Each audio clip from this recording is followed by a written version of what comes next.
Hi everyone, welcome to this video. I am going to share with you guys how I'm going to make a silver bell. It's almost Christmas season, so we're making some ornaments.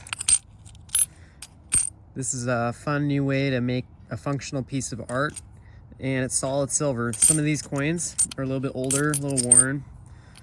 You can see that one's pretty worn. Still in decent shape though. This one's got a lot of marring around the outside.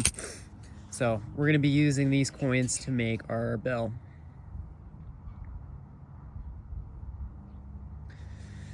And this is going to be something perfect to put on your tree this year.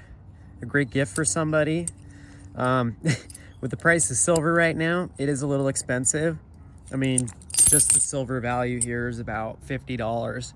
So this better be a gift that you're wanting to give someone special. So first thing we're gonna do on these 3 coins is hole punch out the $50, and then we're gonna dome them in order to start making the bell shape. But I've got to change my 12-ton press over here and switch it over to using the hole punching die. Okay, so first thing, we have a hole punch die set. So basically what we're gonna do is we're gonna line up this $50 and then punch out the hole in the center. And this little gizmo is what we use to line up the coin inside. So we wanna get it exactly in the center in order to make our first part, which kind of becomes a coin ring. So that. Let's see, in this one we want to face on this side so that we have the back details. So I'm going to keep that side that we want facing upward. And then do the screw, the big old screw. Okay, you can see it's now perfectly in the center. And we're going to line it up, make sure it spins freely.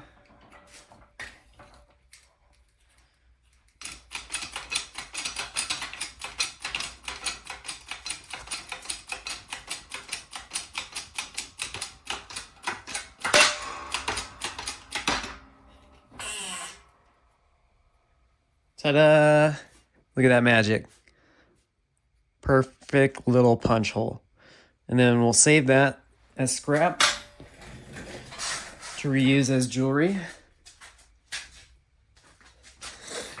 Or one of these pits we're going to use as the center of our bell. As kind of like the clacker, I think is what it's called. So I need to undo this press now.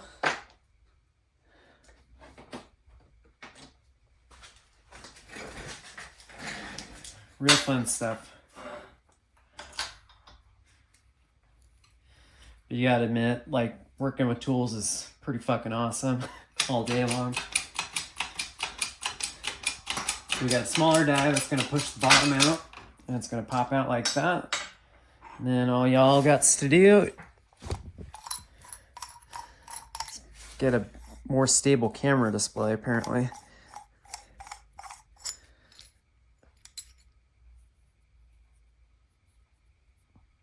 Just like that. Rinse and repeat. We're gonna do that except with the face of Lady Liberty on the front side up. We're facing upward. Gonna lock it in. Make sure it's nice.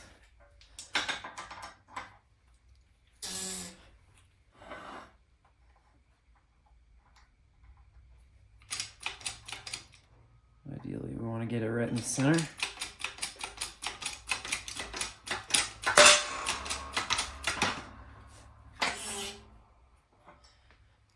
Ta-da! And now we got our little clacker piece. So I'm actually going to save this one. We're going to use it later.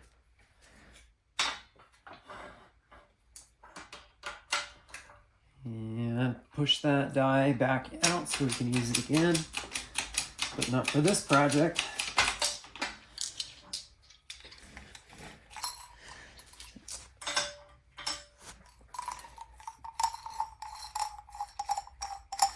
You know, it's funny, the camera work at this angle kind of forces me to be left-handed, which I'm generally not. Beautiful. Okay, so we got the start of 2 $half that are hole punched. We're gonna clean that up real quick and then proceed to kind of forming it into a coin ring.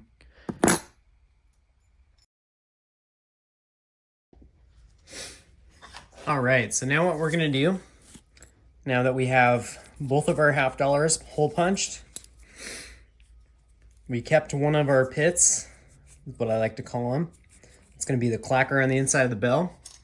And then we have our quarter that's gonna be rounded out on top to give us the beginning of the bell shape. So what we need to do first is dome out these $half. So I'm using a doming block.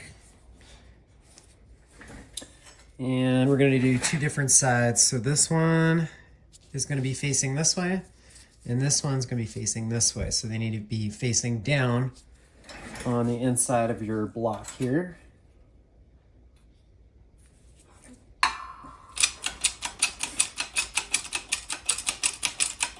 And then we're just gonna press it till it goes all the way to the bottom.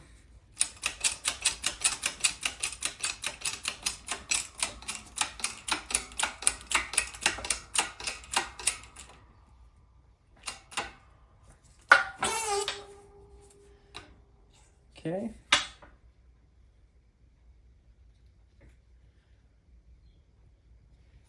And then we're gonna do the same thing on this other one.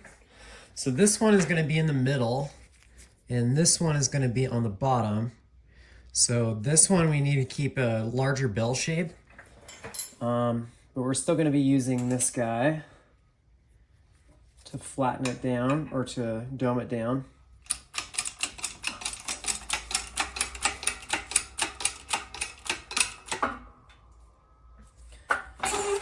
Okay, so this guy we're gonna keep on hold. That's all we need to do for it right now, because this is gonna be the bottom of the bell shape, so we want that to flange out. This will be expanded later to fit the size of this guy, but we're gonna set this one aside for now. This one we're gonna continue to press down as small as our block goes here. This one we basically want to turn it into a coin ring.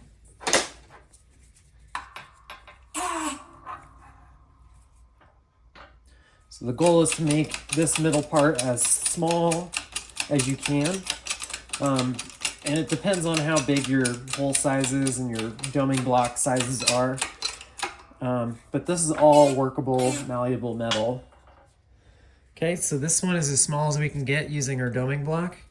So again, we're gonna set this one to the side for now. And we're gonna focus on this guy. This is a silver quarter, as I said before. It's going to be the top of our bell, and this side is the side I want facing up. So we're going to put that facing down in the die. So this first part is just to get the overall shape. I have one more doming size smaller.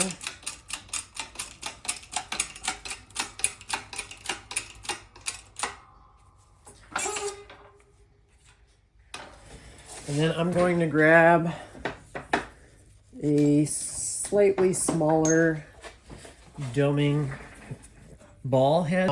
Basically, we're gonna want a spot that's just big enough to fit a quarter in. And the doming block die should be one size smaller than the actual socket that it fits in. So even though this one fits perfectly in this socket, we're gonna use it for this because we wanna make it as domed as possible, as much of a hemisphere as we can.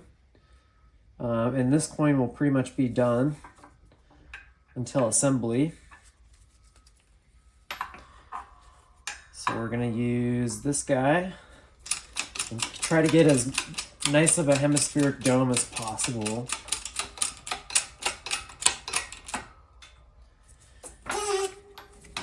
Ta-da!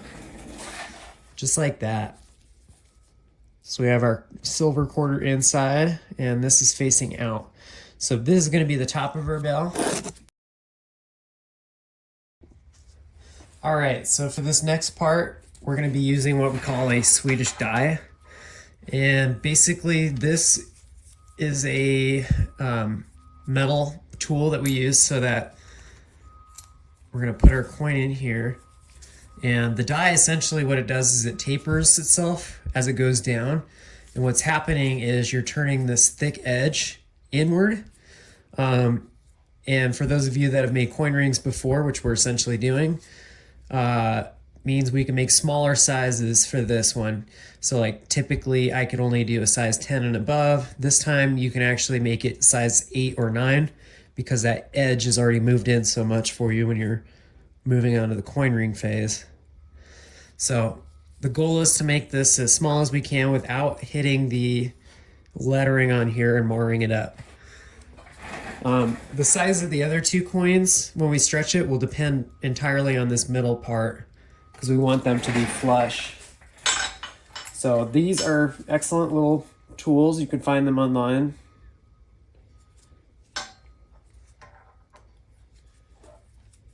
And we just press.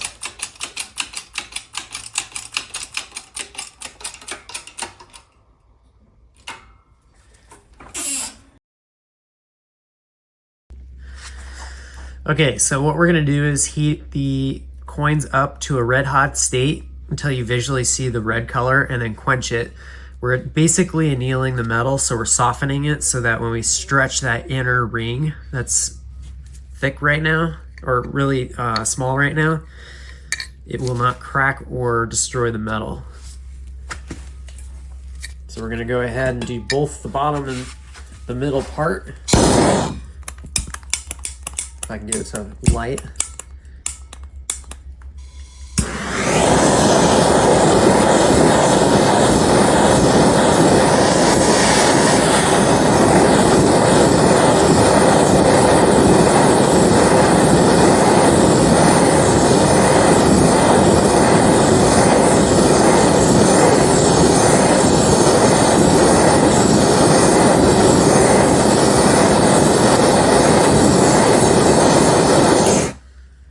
Okay, you see it's red.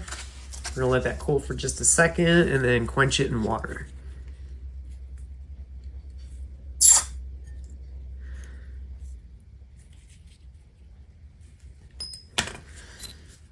Rinse and repeat.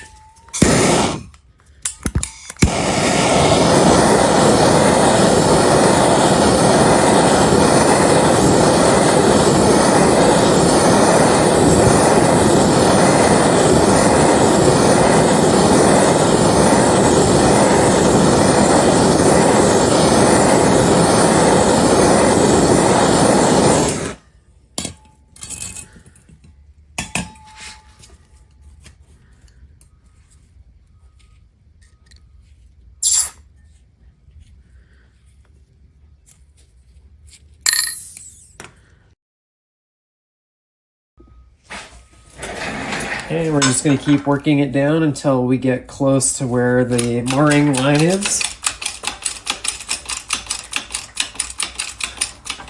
Coins have these nice thick rims, so it allows us to stretch and move the metal without having to damage the lettering that's on it. Because at the end, like making this style of coin ring really is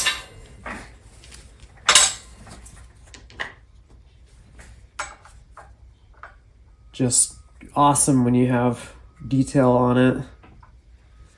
Makes it so much more collectible, so much more meaningful. I feel like we have a die in between this one. Let me see.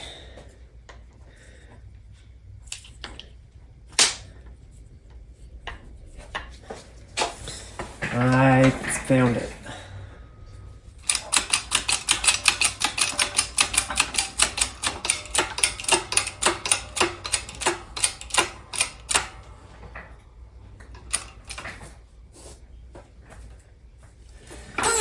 Okay, that one's done. Crack it like an egg. Okay, and then this one is pretty close to the end, so we're going to pop it out.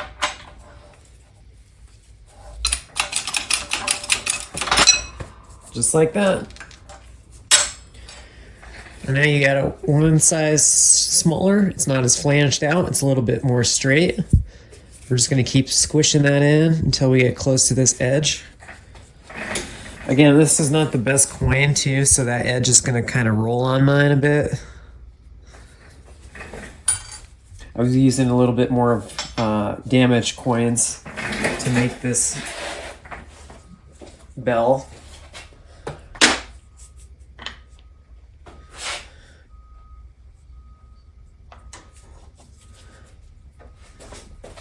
Alright, so now we got one smaller. We're going to do that for about 5 or 6 pulls and then remove it. And that should give you about a size 9 or 10 if you measure the inside or the thick part of the coin. Let's see, let's realign this here. Very important to keep this centered. Otherwise you might damage the rim of the coin, which is something we try to preserve in the final piece. Not in this particular coin ring though. Alright, we're going to call that good. And punch that bad boy back out.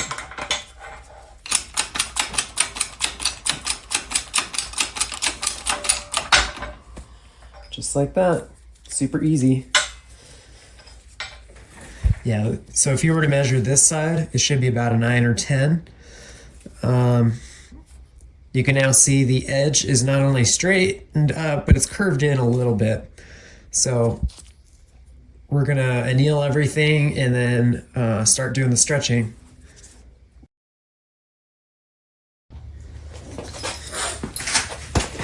Okay, so now essentially what we're gonna do is stretch out this middle section first. In order to match the same diameter of the top piece. So we want to flush that out. And then the goal is to make this as straight as possible so that when we add the part on the bottom, it will line up flush too. So we're just going to stretch that after we're done with this one to make those two segments flush. Alrighty.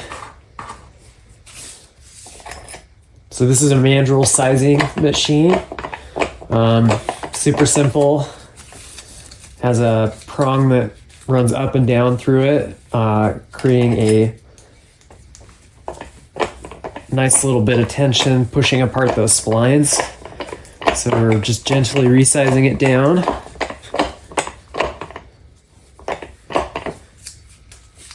Make sure it's staying on the plastic.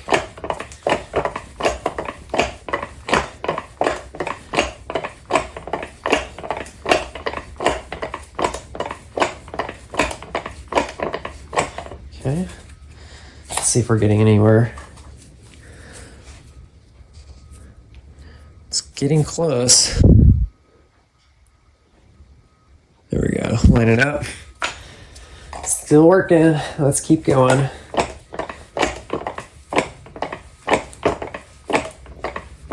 Actually, I'm gonna flip it over at this point, just because this edge we want to be as straight as possible and it's thicker on the top where the ridges are.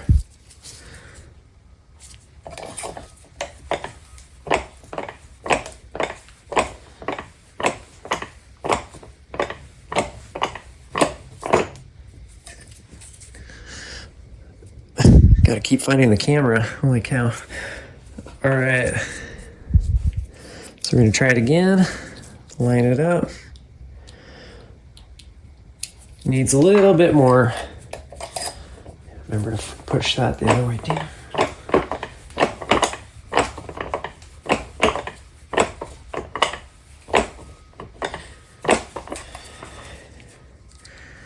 Okay. Nope, not quite there. Oops.